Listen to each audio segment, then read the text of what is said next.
Get ready for the countdown.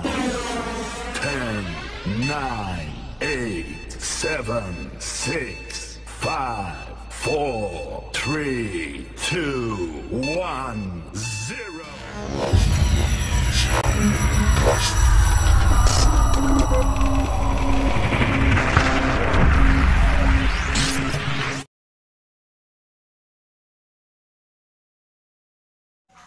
Hai, perkenalkan saya Larasanti dari semester 5 Program Studi Pendidikan Biologi Fakultas Keguruan dan Ilmu Pendidikan Universitas Kapuas Sintang. Di sini saya akan menjelaskan yaitu tentang sistem peredaran darah pada manusia.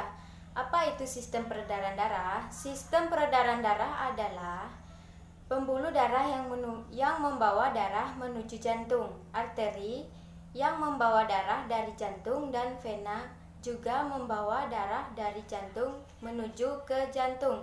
Di sini sistem peredaran darah juga adalah membawa oksigen, nutrisi, dan hormon menuju sel serta membuang limbah seperti karbon dioksida. Nah, sistem peredaran darah juga terdiri dari jantung, pembuluh darah, dan darah.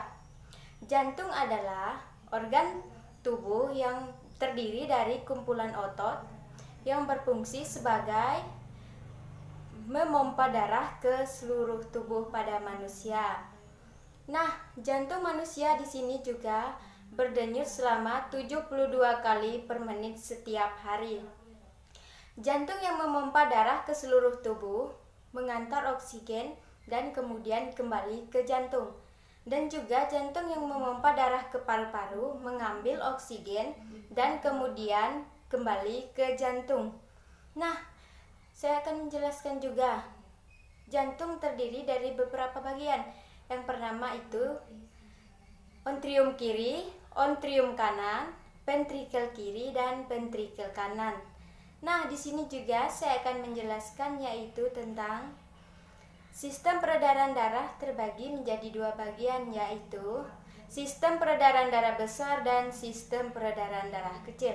Sistem peredaran darah besar adalah yaitu sistematik. Apa itu sistematik? Sistematik adalah ketika darah mengandung oksigen atau O2 dipompa di bilik kiri menuju ke seluruh tubuh pada manusia melalui aorta.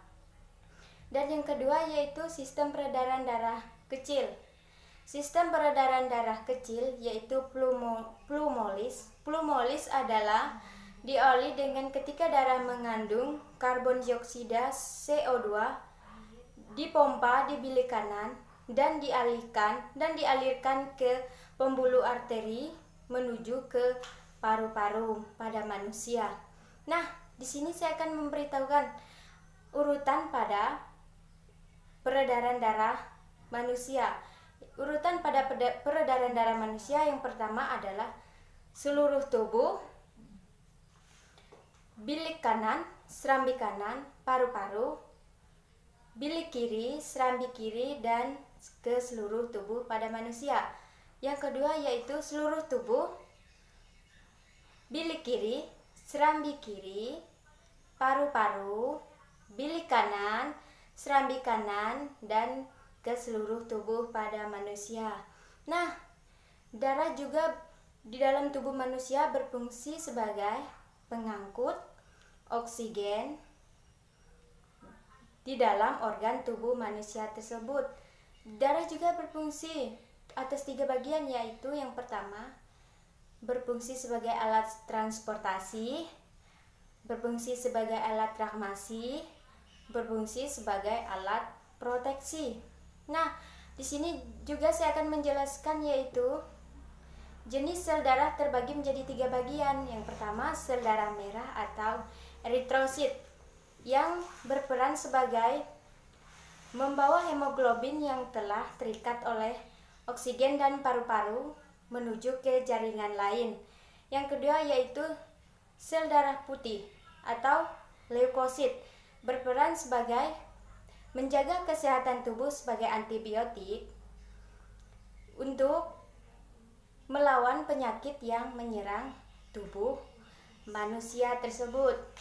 Nah, dan yang ketiga yaitu trombosit atau keping darah.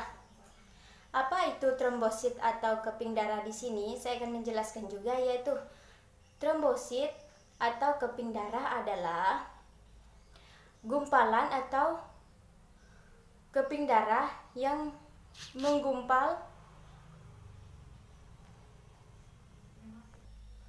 dan membeku di dalam tubuh manusia. Nah, sampai di sini yang dapat saya sampaikan. Saya ucapkan terima kasih.